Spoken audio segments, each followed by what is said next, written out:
Bonsoir, merci d'être avec nous sur RT en français. Alors, les résultats officiels seront communiqués par le Conseil constitutionnel dans un délai de 15 jours. Mais la déclaration de victoire du candidat Issa Chiroma défraie la chronique. Quelle lecture faites-vous ? Écoutez, le ministre Issa Chiroma a simplement voulu prendre son principal adversaire de court parce que, évidemment, il doute dans la capacité des institutions en charge de la conduite du processus électoral. Il doute de leur capacité à pouvoir dire la vérité sortie des urnes.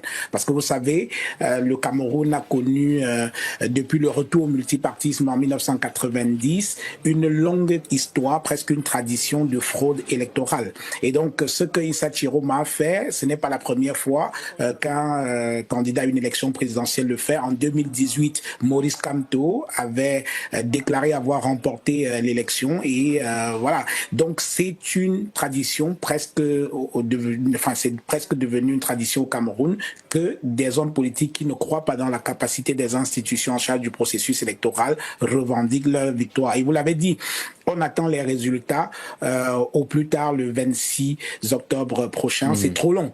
Où avez-vous vu qu'on organise une élection et qu'il faille attendre 15 jours pour avoir les résultats? Ce temps d'attente est propice, très très suspect d'ailleurs selon les opposants, et donc c'est un temps propice pour tripatouiller les résultats. Issa Chiroma a voulu prendre tout le monde de court. Et selon plusieurs médias, le gouvernement a condamné cette annonce de Chiroma. Pensez-vous que cette revendication de victoire est un tournant pour ce scrutin présidentiel ? Ça perturbe le scrutin ?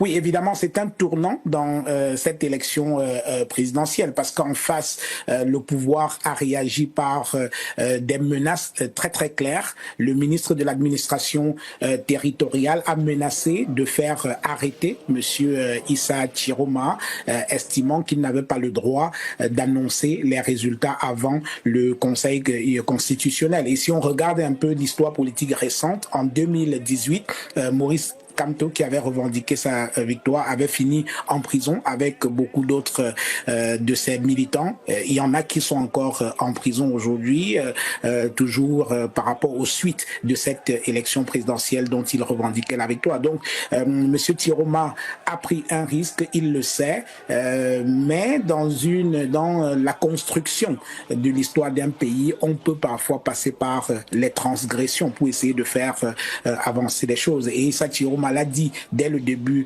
de cette élection pendant la campagne, il a dit qu'il était prêt à revendiquer sa victoire si jamais elle était volée, y compris au prix de son sang. Donc il sait exactement à quoi il s'expose, mais je pense qu'il a pris ce risque-là pour essayer de faire reconnaître ce qui serait sa vérité sortie des urnes. Et même si les résultats ne seront communiqués que dans un délai de 15 jours par le Conseil constitutionnel camerounais, Monsieur Tall, comment voyez-vous l'issue de ce scrutin ?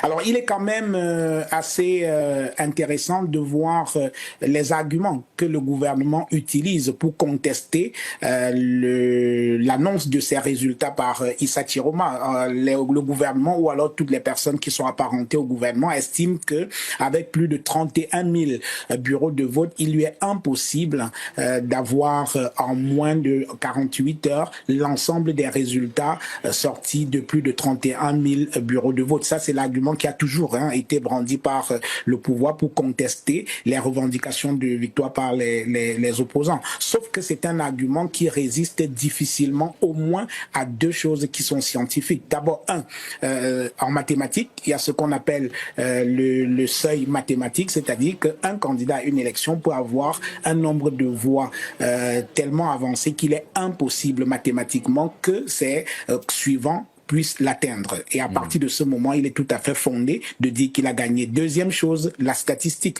On n'a pas besoin d'avoir les résultats de 31 000 bureaux de vote et plus pour penser que quelqu'un a gagné. On a besoin d'avoir les résultats sur un échantillon assez représentatif et on peut faire une inférence sur le reste. Donc c'est un argument qui ne me semble pas tenir la route et on ne fait pas autre chose dans les grandes démocraties que nous connaissons. À 20h, quand on annonce que Macron Macron est élu président, on n'a pas les résultats de l'ensemble de la France. Aux États-Unis, quand on dit que Trump a gagné, on n'a pas l'ensemble des résultats des États-Unis. Parfois, on attend plusieurs jours pour avoir l'ensemble des résultats, mais on sait que l'avance qu'il a prise est telle qu'il ne peut pas être rattrapé. On ne va pas citer que les pays occidentaux, même en Afrique. Le Sénégal n'a pas attendu 10 jours pour avoir les résultats. Donc, pour moi, ce sont des arguments qui ne tiennent pas la route.